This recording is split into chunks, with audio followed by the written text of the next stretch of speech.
जय हिंद। ऐसा क्यों होता है कि दुनिया के सभी देश एक अलग अलग गुटों में बंट जाते हैं? ऐसा क्यों होता है कि दुनिया के सभी देश किसी एक देशों को अपने समर्थन देने में आमादा हो जाते हैं? ऐसा क्यों होता है जिसमें सभी देश मिल करके किसी भी देशों की मामला को सुलटाने में भी असफल क्यों हो जाते हैं? आखिर इन सब बातों को अभी क्यों किया जा रहा है? ये सब बातें अभी निकल करके क्यों आ रही है? क्योंकि अभी जो हालात है देश और दुनिया की, एक बार फिर से तहस नहस होने जा रही है। और ये इसलिए होने जा रही है कि बीते समय से लगातार आ रहे और कई बार ऐसा हमला होने के बावजूद आज फिर से एक बार इन चीज़ों को देखा जा रहा है और ये समय आ गया है जिसमें कि इन सब बातों को उठाया जा रहा है। अब आप कहोगे कि ऐसा क्या हो गया जिसमें कि देश और दुनिया की बातें ऐसी होने लगी? तो जी हाँ, सबको पता है कि 7 अक्टूबर दिन शनिवार को इजराइल और फिलिस्तीन के द्वारा एक बहुत बड़ा विवाद हो गया और इसमें एक युद्ध का आसार छिड़ने लगा, जिसमें बहुत सारे देश एक दूसरे के पक्ष और एक दूसरे के विपक्ष में हो गए। तो चलिए हम लोग चलते हैं और जानने का प्रयास करते हैं कि आखिर ये मामला क्या है और ये मामला आखिर कहां तक जा पहुंचा है। अब आप कहोगे कि सर बात क्या हो गया? तो बात यहां पर यह है कि एक तरफ इजराइल और एक तरफ फिलिस्तीन के हमास आतंकियों के बीच ऐलाने जंग शुरू हो चुकी है और ये जंग अब कहां तक जाएगी, इसे शायद ही कहना एक नामुमकिन भरा होगा, असंभव भरा होगा। ये बताया जा रहा है कि इन दोनों देशों के बीच यानी कि इजराइल और हमास, जो फिलिस्तीन का एक चरमपंथी संगठन बताया जाता है, जिसको एक आतंकी संगठन बताया जाता है, उनके बीच में काफ़ी जोरों शोर से हमला शुरू हो गया है। हमास के तरफ से ये बताया जा रहा है कि 7 अक्टूबर दिन शनिवार को 20 मिनट में ही 5000 रॉकेट दागकर इजराइल का होश उड़ा दिया गया है। इस हमले के बाद इजरायली पीएम बेंजामिन नेतन्याहू ने धमकी दी है कि दुश्मनों को बख्शा नहीं जाएगा, दुश्मनों को हम मिट्टी में मिलाकर ही दम लेंगे। दोनों देशों की तरफ से अभी तक लगातार ये बताया जा रहा था, एक दिन का पीछे की रिपोर्ट कि 400 से ज़्यादा लोग मारे जा चुके हैं, जबकि 1700 से ज़्यादा लोग घायल होने की संभावना बताई जा रही है। अब ये आखिर युद्ध छिड़ने का रीज़न क्या है?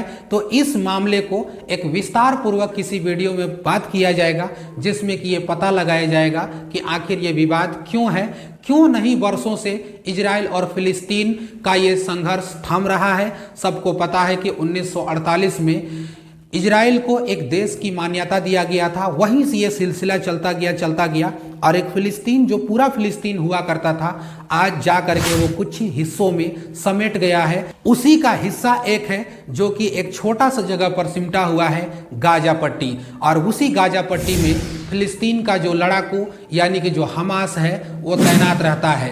कहा गया है कि हमास के हमले ने इजराइल की खुफिया एजेंसी मोसाद और बॉर्डर सिक्योरिटी सीन बेट को भी मात दे दी है और ये दोनों इजराइल को दुनिया में सबसे ताकतवर बनाते हैं। लेकिन इन्हीं दोनों एजेंसियों को हमास के लड़ाकों ने नाकों में दम कर रखा है। इस हमले के बाद इजरायली खुफिया एजेंसी मोसाद एक बार फिर से एक्टिव हो गई है।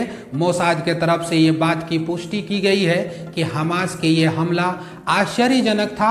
हमने कभी सोचा भी नहीं था कि हमास इतनी ज़बरदस्त हमला करेगा और इतना ज़्यादा रॉकेट छोड़ेगा और इतनी मिसाइलों को एक साथ दागेगा।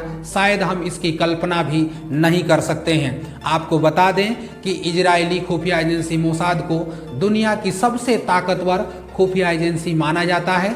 मोसाद के बारे में ये कहा जाता है कि उसकी डिक्शनरी का जो किताब होती है, उस किताब में असंभव नाम की कोई शब्द नहीं होती है। लेकिन अंतर्राष्ट्रीय न्यूज एजेंसी अल जजीरा के मुताबिक यह बताया गया कि हमास के लड़ाकों ने गाजा से ऐसा हमला किया जो पहले कभी नहीं देखा गया और शायद ही इजराइल का जो खुफिया एजेंसी मोसाद थी वो भी इस हमला का कल्पना नहीं कर सकती थी। अल जजीरा के मुताबिक ये भी बताया गया कि इस भीषण लड़ाई में कम से कम 600 इजरायली और 370 फिलिस्तीन मारे गए हैं और हजारों लोग इसमें घायल हुए हैं।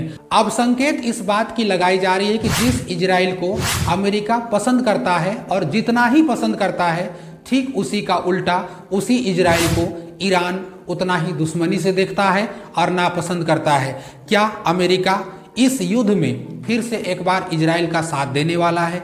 क्या इस युद्ध में हमास के जो लड़ाकू हैं उन सबको क्या ईरान का सपोर्ट मिलने वाला है?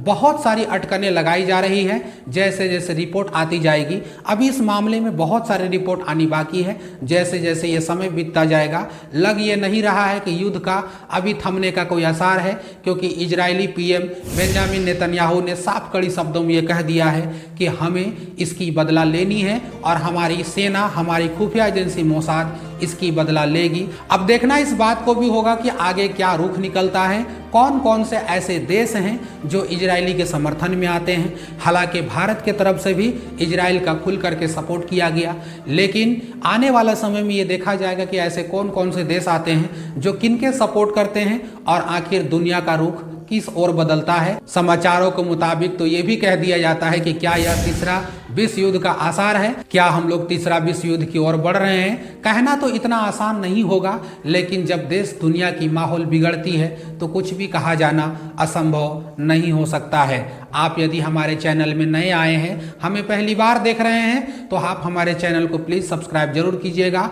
और अपने हिस्से की कमेंट बॉक्स में अपनी राय जरूर दीजिएगा। आप लोगों से यूं ही हम मुखातिब होते रहेंगे और जितना जल्द हो सके इस पर अपडेट हम लाते रहेंगे।